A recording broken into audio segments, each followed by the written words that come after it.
Alright, so this is Christopher Niño Arca from the Seed of God Ministry. Alright, so we have this great Adventure Bible. This is the paperback. So this just arrived, what, 2 days ago.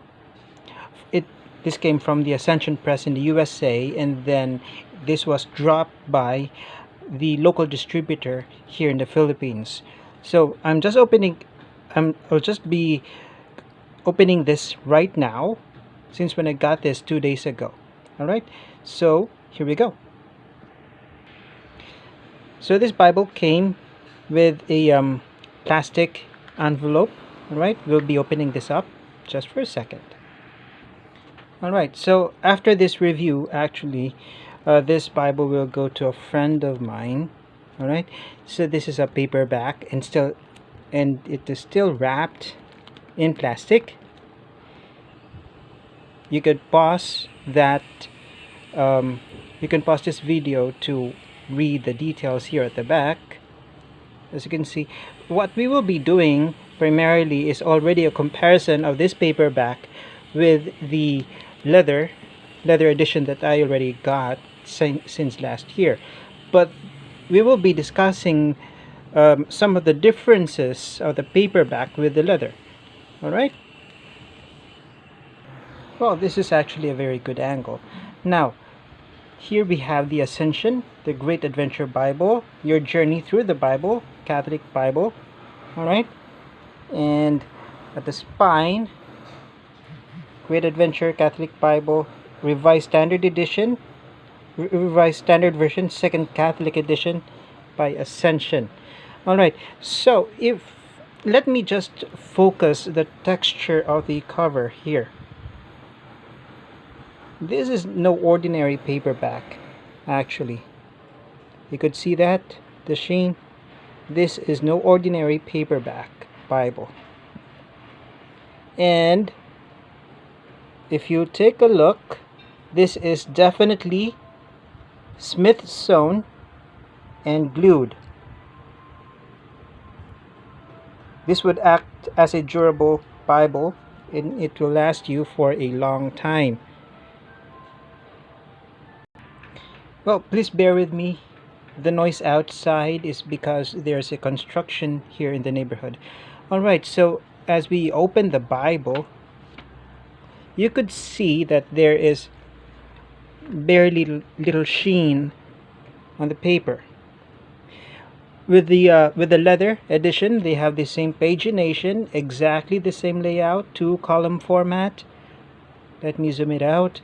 And also, this is a very clean text, minimal footnotes. Alright, and on some pages, actually, this is still color-coded, the same as the leather, and there are no introductions to every Bible. But the thing here is there is let me show this to you, like this one. Every part of the book, in every part, Desert Wanderings, the 5 books of Moses, they have their own narrative and summary pages. So this would how do you say that?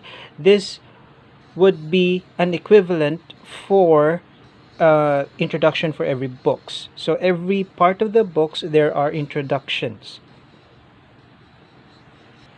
You could see actually that the fonts of the text block is very readable. The papers are clean, the layout. And definitely, this Bible is not just for Catholics. Even our evangelical brothers, they would benefit from this Bible as well. All the systems, all the inserts, all the tools found in this Bible is really like this key events. This key events, let me show this. Let me show this for you. These key events are all throughout the Bible, telling, okay, like this one, tribal allotment, and it is on Joshua 13-12. Now, this means there are summaries here pointing out to certain events in the Bible.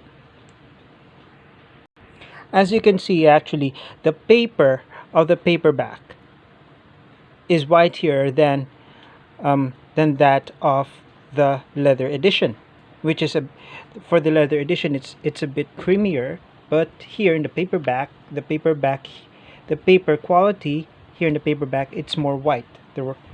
And now we are moving to the Royal Kingdom, and the Royal Kingdom is Samuel, 2 Samuel, and 1 Kings. Now that's what I'm telling you about. So each Bible, each sections of the Bible actually are color coded, and now here we are in the Royal Kingdom. So see, after the 1 Kings, and then after the 1 Kings, we'll be moving on to the divided kingdom. That's the color for the divided kingdom, and that is in 1 Kings 12 to 22 to 2 Kings 1 to 16. Now, here are the details of the divided kingdom. There's the northern countries, Jonah to Assyria, all right?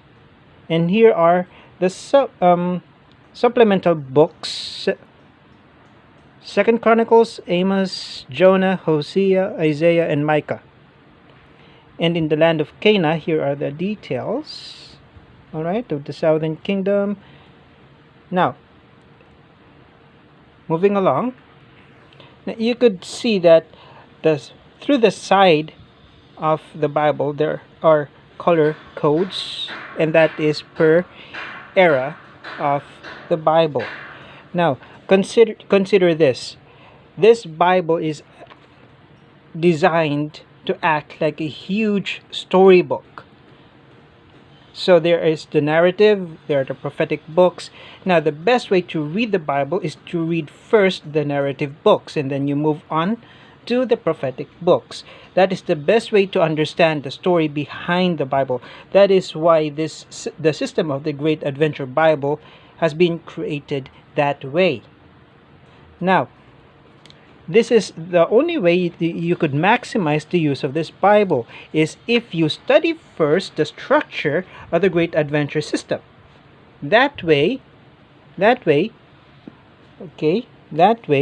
when you get into the system of the Great Adventure Bible, you'll be able to appreciate more what this Bible can give you, because there are so many inputs in this Bible that would be very helpful for your study and also for your devotional reading.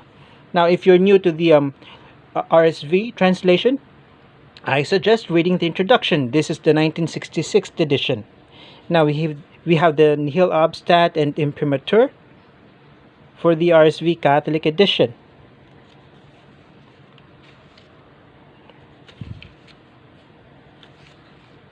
Now, you could see that they have the same content like that of the leather edition. The books of the Bible, here we have the Pentateuch, historical books, wisdom books, prophetic books. Okay, and we have the general editors: Jeff Cavins, Mary Helly, Andrew Swafford, Peter Williamson.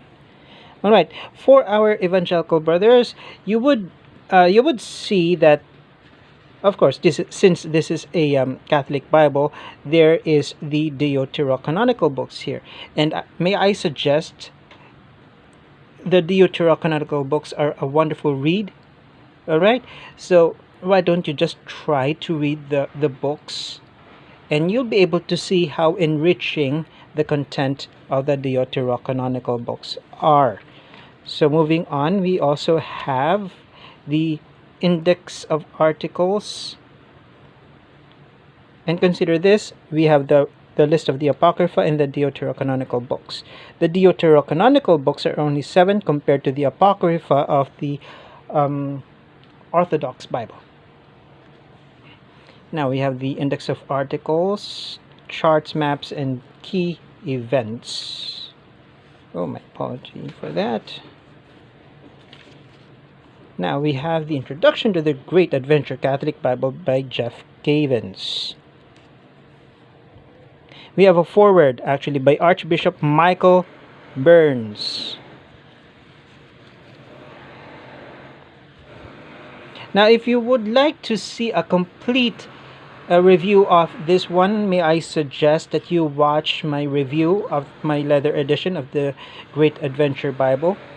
Alright, so I'll just spot the difference here for you. Besides that, this is a paperback, and there are no, take note, there are no, what do you call this? There are no ribbons here, since this is just a paperback. And may I say, the quality of the cover is good, even though it's just a paperback.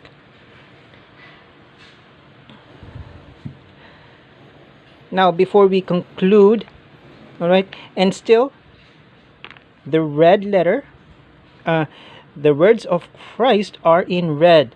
The color red here is not very loud. It's actually a bit dark. It has a dark shade to it. It has a dark shade to it.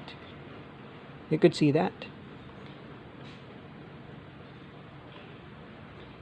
Now, so before we wrap this up, may I suggest for anyone who are actually following Father Mike Smith's Bible in a Year, The Great Adventure is a great Bible, actually. It's a very good Bible for study and to follow. And if you're not following the Bible in a Year podcast by Father Mike, may I suggest that you could also do your own study. Or in your community, in your parish, you could integrate the system of the Great Adventure Bible study into your parish activities. Now, so before we end this review, may I suggest that you like, comment, and subscribe to my channel, to this channel, and don't forget the notification bell. Also, here in the Seed of God Ministry, I hope you would help the ministry by donating, by donating to the ministry. All right, and we'll be putting all the details of the ministry and where you could donate to help our mission. And have a nice day.